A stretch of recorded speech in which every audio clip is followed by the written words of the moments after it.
بسم اللہ الرحمن الرحیم۔ عزیز طلبہ،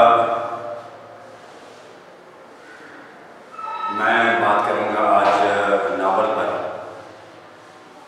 اور میری دعائیں اس عظیم مقصد کے لیے آپ کے والدین آپ کو تعلیمی اداروں میں بھیجتے ہیں، اس عظیم مقصد کو پانے کی اللہ تعالیٰ ذات آپ کے اندر تڑپ پیدا کرے، جستجو پیدا کرے، آرزو پیدا کرے، ہمت پیدا کرے، طاقت پیدا کرے، شوق پیدا کرے اور ولولہ پیدا کرے۔ عزیز طلبہ، ہماری مقدس کتاب جسے پوری دنیا الہامی کتاب کے طور پر تسلیم کرتی ہے، اور اس کی برکتوں کے بارے میں اور اس علم کی اہمیت کے بارے میں جو اللہ تعالیٰ کی ذات نے جبرائیل امین کے ذریعے وحی کی صورت میں نبی کریم صلی اللہ علیہ وسلم تک پہنچایا ہے، اور پھر اگلا کام جو ہے نبی کریم صلی اللہ علیہ وسلم کا اس اللہ تعالیٰ کی ذات کے علم کو اس کے بندوں تک پہنچانا ہے۔ لہذا تمام انبیاء کرام جو تھے وہ خود پڑھے ہوئے نہیں تھے، یہ ان کی اہمیت ہے، ان کی قدر ہے، ان کی قیمت ہے کہ وہ کسی کے شاگرد نہیں رہے، انہوں نے کسی سے سیکھا نہیں ہے۔ اللہ تعالیٰ کی ذات نے اپنا علم اب جبرائیل امین کے ذریعے ان تک پہنچایا، اور آپ صلی اللہ علیہ وسلم کو بھی 40 سال کی عمر میں غار حرا میں جبرائیل کے امین کے ذریعے جو ہے وہ علم کا حاصل ہوا، اور پہلی وحی جو ہے اقرا بسم ربک الذی خلق، تو آپ صلی اللہ علیہ وسلم نے فرمایا پڑھ اپنے رب کے نام سے جس نے پیدا کیا، تو آپ صلی اللہ علیہ وسلم نے فرمایا کہ میں پڑھا ہوا نہیں ہوں، تو جبرائیل امین نے ان کو دبوچا اپنے ساتھ، پھر کہا پڑھ، اس نے کہا پڑھا نہیں ہوں، اس طرح 3 دفعہ دبوچا، اور پھر آپ صلی اللہ علیہ وسلم نے پڑھنا شروع کیا اللہ تعالیٰ کی قدرت کاملہ سے۔ وہی کے بعد چلے گئے گھر، ہلکا سا بخار بھی ہو گیا، گھر میں پہنچے تو حضرت خدیجہ الکبریٰ سے فرمایا کہ مجھے کمبل اڑا دو، اور لیٹ گئے، تو اللہ تعالیٰ نے نبی کریم صلی اللہ علیہ وسلم کو وحی بھیجی کہ ایک کمبلی اوڑھ کر سونے والے یا کمبلی اوڑھ کر لیٹنے والے اٹھ، اپنی ذمہ داری کو نبھا، آپ کی ذمہ داری یہ ہے کہ میرے علم کو میرے بندوں تک پہنچانا۔ چنانچہ وحی کا آغاز بھی اقرا سے ہوتا ہے، اس لیے طالب العلم فریضۃ علی کل مسلم و مسلمۃ، علم حاصل کرنا مسلمان مرد اور عورت پر فرض ہے۔ قرآن مجید کی ایک آیت کا ترجمہ ہے کہ if you want to reach the bounds of the heaven, if you want to reach the bounds of the heaven or the depth of the earth, you can do so but not without knowledge. اگر تم آسمان کی بلندیوں اور زمین کی گہرائیوں تک پہنچنا چاہو تو تم پہنچ سکتے ہو، you can do so، تم ایسا کر سکتے ہو، لیکن علم کے بغیر نہیں۔ لہذا عزیز طلبہ، دنیا کی ترقی یافتہ قوم ہے، تعلیم یافتہ بھی ہے، اس لیے تعلیم انسان کے لیے انتہائی اہمیت کی عمل ہے۔ تعلیم وہ دوست ہے جو کبھی بھی ساتھ نہیں چھوڑتا، یہ ایسا باوفا دوست ہے جو کبھی ساتھ نہیں چھوڑتا۔ ایسی جگہ جہاں ماں ساتھ نہیں ہوتی، باپ ساتھ نہیں ہوتا، دوست ساتھ نہیں ہوتے، ہمدرد ساتھ نہیں ہوتے، غمخوار ساتھ نہیں ہوتے، وہاں آپ کا علم کام آتا ہے۔ اس لیے پورے شوق کے ساتھ، پورے ولولے کے ساتھ، پوری جستجو کے ساتھ، پوری طاقت کے ساتھ، پوری ہمت کے ساتھ جو ہے اس میدان میں مسلسل آگے بڑھتے جائیں۔ منزلیں اپنی اس رائی کا انتظار کرتی ہیں، جو اپنے کام سے مخلص ہوتا ہے، جو اپنے پیشے سے مخلص ہوتا ہے، منزل اس کا انتظار کرتی ہے، بلکہ منزل اپنے رائی کو ڈھونڈنا شروع کر دیتی ہے۔ مجھے امید ہے کہ آپ میری ان گزارشات پر عمل کرتے ہوئے اب اپنے وقت کا ایک لمحہ بھی کام میں لاتے ہوئے مسلسل آگے بڑھیں گے، اور اس عظیم منزل کو پا کر آپ رہیں گے جو آپ کے دل میں جو ہے کروٹیں بدل رہی ہے۔ آپ کا بہت بہت شکریہ۔ میں بات کروں گا ناول ناول نثر کی ایک قسم ہے، ناول نثر کی ایک قسم ہے، اور یہ اطالوی زبان کے لفظ نابیلا سے نکلا ہے، یعنی اس کا ماخذ جو ہے اطالوی زبان کا لفظ نابیلا ہے، اور اس کے لفظی معنی کیا ہے؟ نیا یا اچھوتا، نیا یا اچھوتا اس کے لفظی معنی ہے۔ تعریف، ناول کی تعریف۔ ناول بنیادی طور پر اطالوی زبان کا لفظ ہے، ناول بنیادی طور پر اطالوی زبان کا لفظ ہے۔ ناول کی صنف، ناول کی قسم، صنف کہتے ہیں قسم کو، جمع ہوتی ہے اصناف، یعنی نثر کی اصناف۔ تو ناول کی صنف اردو ادب میں انگریزی کے زیر اثر شروع ہوئی، یعنی ناول انگریزی سے ہماری طرف آیا، انگریزی زبان سے میں ناول لکھے گئے، ان ناولوں کو دیکھ کر اردو دانوں نے بھی، اردو بولنے والے ادیبوں نے بھی ناول لکھنے شروع کیے۔ ناول ایسی افسانوی صنف ادب ہے، کلاس ایک ہوتے افسانوی ادب اور ایک ہوتے غیر افسانوی ادب۔ ایک ہوتے افسانوی ادب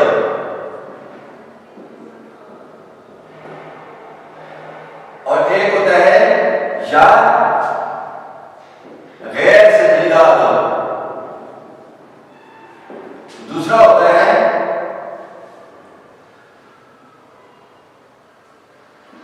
غیر افسانوی ادب یا سنجیدہ ادب۔ اب داستان، ناول، افسانہ، ڈرامہ، یہ افسانوی ادب ہے یا غیر سنجیدہ ادب ہے۔ باقی جو ادب کی قسمیں ہیں، مضمون ہے، سیرت نگاری ہے، آپ بیتی ہے، سوانح عمری ہے، سفرنامہ ہے، یہ جو اصناف ہیں ادب کی، ان کو کہتے ہیں سنجیدہ ادب، سنجیدہ ادب۔ تو میرے کہنے کا مطلب ہے کہ ناول ایسی افسانوی صنف ادب ہے جس میں ناول نگار اپنے نقطۂ نظر کے مطابق، نقطۂ نظر عزیز طلبہ، جہاں پر نقطۂ نظر ہوتا ہے، یہ اس کے اندر چھوٹی سی بات کے لیے نقطۂ نظر رکھتے ہیں، جس بات کے اندر چھوٹا سا مفہوم ہو، چھوٹے سے میننگ ہو، مختصر سی بات ہو، اس کے لیے نقطۂ نظر آتا ہے، لیکن وسیع مفہوم کے لیے یہ نقطۂ نظر ہوتا ہے، اس کی یہ ہوتا ہے۔ مختصر کی بات کے لیے ایک بار بخیر بھی ہے کہ بیان میں نقطۂ توحید آ سکتا ہے، تیرے دماغ میں بت خانہ ہو تو کیا کیے، تو یہ مختصر مفہوم کے لیے استعمال ہوتا ہے، اور یہ وسیع مفہوم کے اندر کے لیے استعمال ہوتا ہے، جس میں ناول نگار اپنے نقطۂ نظر کے مطابق ایک ایسا قصہ تخلیق کرتا ہے، ایک ایسا تخلیقی قصہ پیش کرتا ہے، ایک ایسا تخلیقی دماغ سے پیدا کردہ تخلیقی یائے نسبتی ہے، تخلیق سے متعلق، یہ آخر میں جو یہ ہے اس کو کہتے ہیں یائے نسبتی، یائے نسبتی، نسبت کہتے ہیں تعلق کو، تخلیق سے تعلق رکھنے والا، تخلیق سے نسبت رکھنے والا، ایک ایسا تخلیق کہتے ہیں دماغ سے انسان جو کچھ لکھتے ہیں، جو کچھ پیدا کرتے ہیں، اسے تخلیق کہتے ہیں، ایک ایسا تخلیقی قصہ، کہانی پیش کرتا ہے جس میں اپنے تخیل سے، اپنی سوچ سے، جس میں اپنی سوچ سے کام لیتے ہوئے، اپنی سوچ کو بروئے کار لاتے ہوئے، اپنے دماغ سے کام لیتے ہوئے، قدرت انسان کو عزیز طلبہ 8,000 صلاحیتیں دے کر دنیا میں بھیجتی ہے، 8,000 صلاحیتیں دنیا میں دے کر انسان کو بھیجتی ہے، اور کتابیں کہتی ہیں کہ ہر انسان کے اندر کم از کم اللہ تعالیٰ کی ذات ایک صفت موجود ہوتی ہے. مجھے افسوس ہے کہ انسان قدرت کی طرف سے ودیعت کی گئی ان صلاحیتوں سے فائدہ نہیں اٹھاتا، اپنی زندگی فضول کاموں میں بسر کر دیتا ہے، گزار دیتا ہے. ارسطو کہتے ہیں nothing is ever but time. nothing is ever but time. اس لیے وقت کی ایک ایک گھڑی، وقت کا ایک ایک لمحہ جس کی قیمت لگائی نہیں جا سکتی. اس لیے وقت کو میں اپنے طلبہ سے یہی گزارش کرتا رہتا ہوں کہ وقت کو صحیح معنوں میں استعمال کریں. عزیز طلبہ، یہ آپ کی زندگی بدل دے گا، آپ کے خاندان کی زندگی بدل دے گا، آپ کے ملک کی زندگی بدل دے گا، ملک کے حالات بدل دے گا، آپ کے خاندان کے اندر انقلاب پیدا کر دے گا، آپ کی لائف کے اندر انقلاب پیدا کر دے گا اور ملک کے اندر انقلاب برپا کر دے گا. اگر آج کا جوان، آج کا پاکستانی اگر وقت سے صحیح فائدہ اٹھائے تو افسوس کہ ہم وقت کو ضائع کرتے ہیں. عزیز طلبہ، جس طرح آپ کو پرائیویٹ اداروں میں پڑھایا جاتا ہے، میں معذرت کے ساتھ کہوں گا کہ سرکاری اداروں میں اس طرح ذمہ داری کے ساتھ نہیں پڑھایا جاتا. وہاں چیک اینڈ بیلنس کی کمی ہے. پرائیویٹ اداروں کے اندر مقابلہ ہے، تعلیمی میدان میں آگے بڑھنے کی جستجو ہے، سٹرگل ہے، اور وہ جاری رکھے ہوئے ہیں.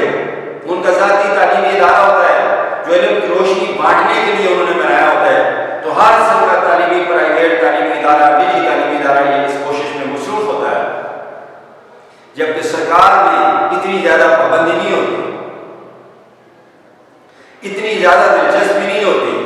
ہیں بڑے بڑے اساتذہ ہیں سرکار میں بھی، گورنمنٹ میں بھی، سرکاری اسکولوں میں بھی، کالجوں میں بھی بڑے بڑے اساتذہ ہیں، ہم ان کا مقابلہ نہیں کر سکتے. لیکن سسٹم کچھ ایسا ہے کہ پابندی نہیں ہے، چیک اینڈ بیلنس نہیں ہے، سختی نہیں ہے، ورنہ وہ زیادہ تجربے کار ہوگا. تو آپ کو یہاں پر آپ کے والدین بھیجتے ہیں تعلیم حاصل کرنے کے لیے، اس کے لیے اخراجات بھی آپ کے برداشت کرتے ہیں. جو اخراجات آپ پر برداشت کرتے ہیں آپ کے والدین، جو فیسلٹیز آپ کو دی جاتی ہیں عزیز طلبہ، وہ سہولتیں، وہ فیسلٹیز ہمارے دور میں ہمیں میسر نہیں تھی. آپ کو گاڑی میسر ہے، آپ کو پاکٹ منی میسر ہے، آپ کو بہترین یونیفارم میسر ہے، اور آپ کو ہر وہ چیز میسر ہے جو آپ کو آپ کی تعلیمی سفر کے دوران کام آتی ہے. بڑی آسانی کے ساتھ آپ کو سب چیزیں جو ہے آپ کے والدین پوری کرتے ہیں. اس لیے آپ کو بھی وہ اپنا فرض پورا کرتے ہیں، آپ کو بھی اس کا احساس ہونا چاہیے. اور حضرت علی رضی اللہ تعالیٰ فرماتے ہیں کہ احساس ایمان کی نشانیوں میں سے ایک نشانی ہے. تو آپ کو احساس ہونا چاہیے کہ ہمارے والدین ہمارے لیے کیا کچھ نہیں کرتے. اس لیے آپ کو بھی اپنا فرض ادا کرنا چاہیے. دنیا میں حقوق و فرائض میں سے فرض قانون کا درجہ رکھتا ہے، اور جو لوگ اپنا فرض پورا نہیں کرتے ان کو حق مانگنے کا کوئی حق حاصل نہیں ہوتا.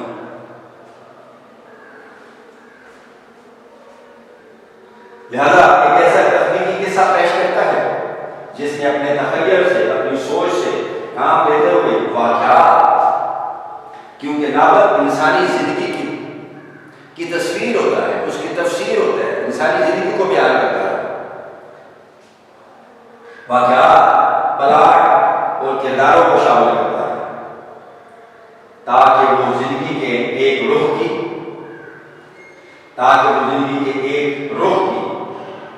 کسی ایک پہلو کی مکمل، ہر لحاظ سے پوری اور حقیقی سچ پر مبنی تصویر پیش کرنے کی کوشش کرے. زندگی کی مکمل اور حقیقت پر مبنی، سچ پر مبنی تصویر اس ناول کے اندر پیش کرنے کی کوشش کرے. تخیل کو حقیقت کا لباس پہنا کر، سوچ کو حقیقت میں بدل کر اس طرح پیش کرنا کہ قصے کی حیثیت سے، قصے کے مرتبے سے، کہانی کی حیثیت سے، مرتبے سے اس کے تمام اجزاء جو اس کی جمع اجزاء پارٹس میں میوچل انڈرسٹینڈنگ رہے، ہماری رہے، ایک دوسرے کے ساتھ جڑے ہوئے ہوں، ایک دوسرے کے ساتھ رشتہ استوار کیے ہوں.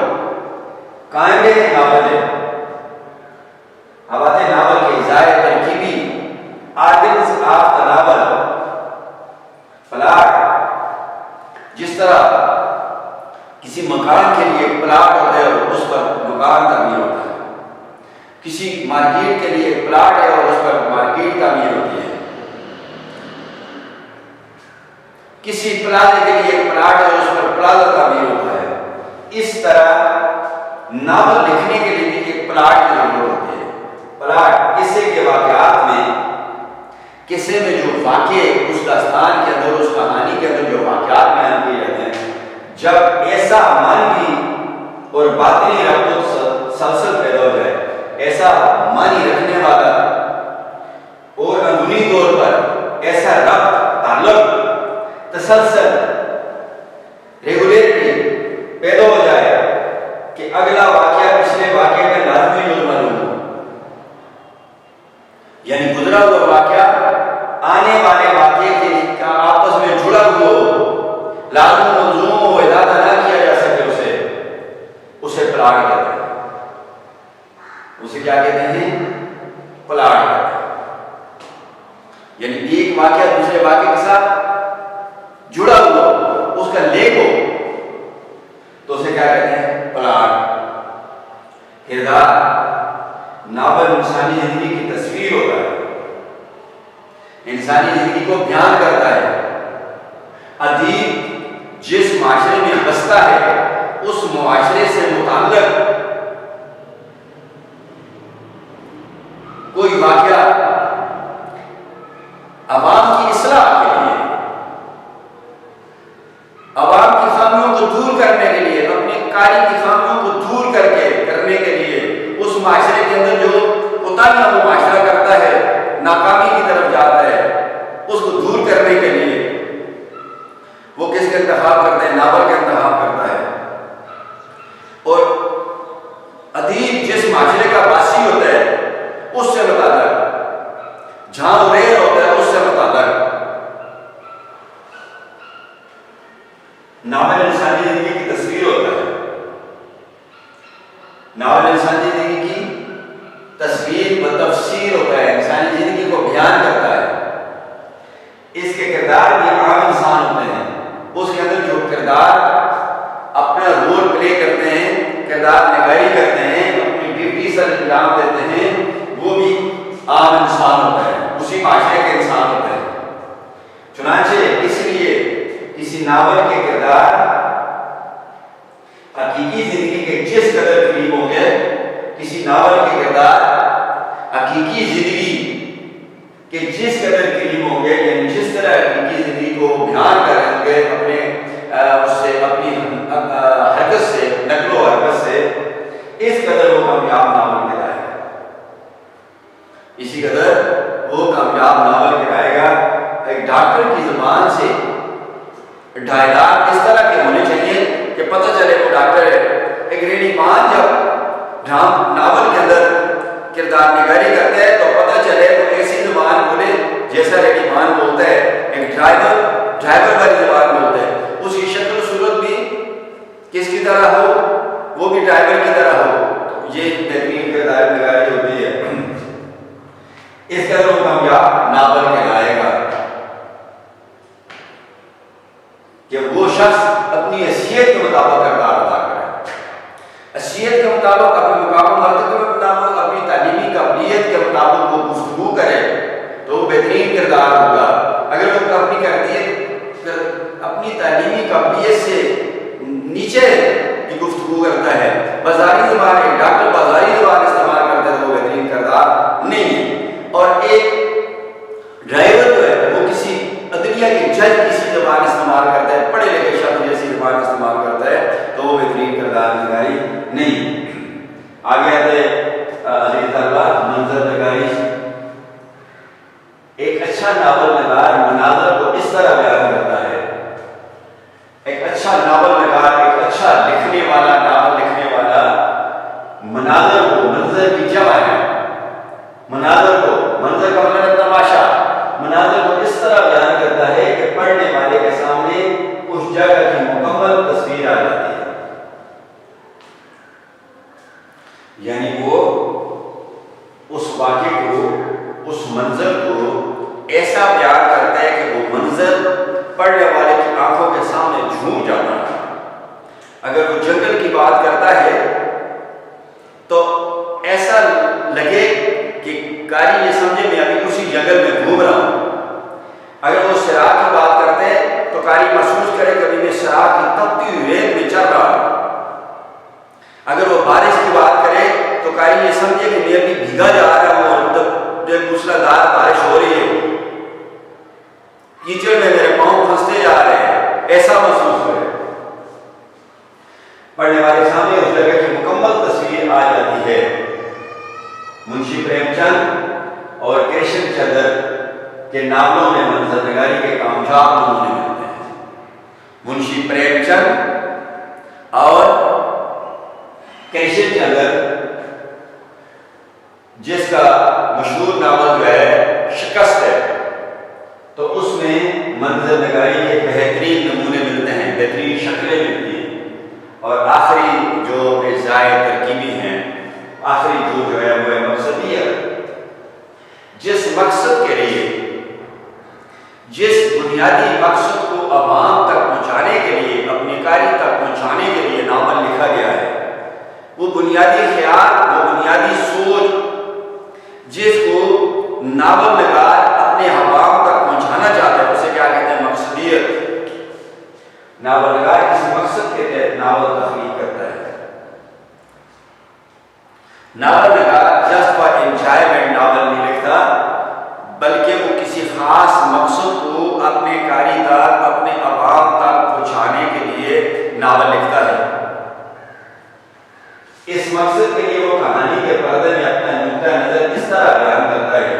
اس مقصد کے لیے وہ اپنی کہانی میں، اپنے اس ناول میں، قصے میں اپنی سوچ کو، وہ سوچ، وہ نظریہ، وہ نصیحت، وہ خامیاں اگر وہ معاشرے کے اندر پائی جاتی ہیں، ان کو وہ اپنے ناول کی زینت بناتا ہے، یا وہ خوبیاں جو کسی معاشرے کے اندر پائی جاتی ہیں، ان کو وہ اپنے معاشرے میں ان خوبیوں کو لانا چاہتا ہے، تاکہ ان خوبیوں پر، ان عادات پر، اس جدوجہد پر، جیسی جدوجہد یہ قوم کرتی ہے، اس طرح کی جدوجہد میری قوم بھی کرے۔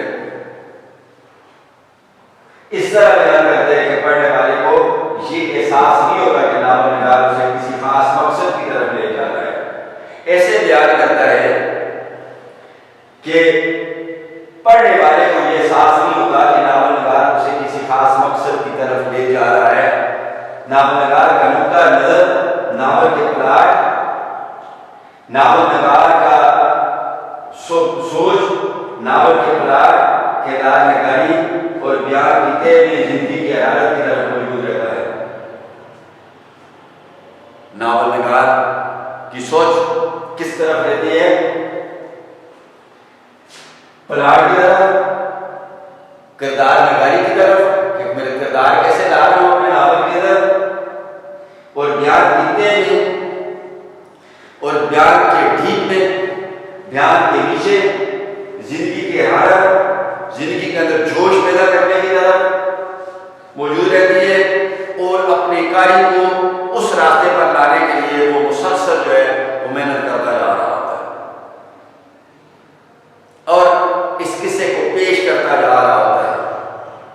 ویسے کرے مقصد کو سمجھ آتا ہے، ویسے جس مقصد کی طرف ناول کا قاری ناول کو پڑھتے ہوئے اس بات کی طے تک چلا جاتا ہے، اس بات کی طے کو سمجھ جاتا ہے، اس بنیادی مقصد کو سمجھ جاتے ہیں جس طرف ناول نگار اس کو لے کے جا رہا ہوتا ہے، جو وہ نصیحت کرنا چاہتا ہے، وہ سبق دینا چاہتا ہے، جو خامیاں اپنی سوسائٹی سے دور کرنا چاہتا ہے، یا کسی بھی موضوع پر وہ جو لکھتا ہے، جس مقصد کے لیے لکھتا ہے، اس کا قاری جو ہے، تجربے کار قاری جو ہے اس کو سمجھ۔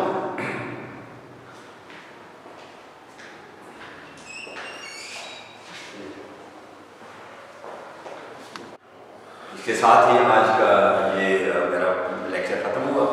دوسرے لیکچر کے ساتھ انشاءاللہ دوبارہ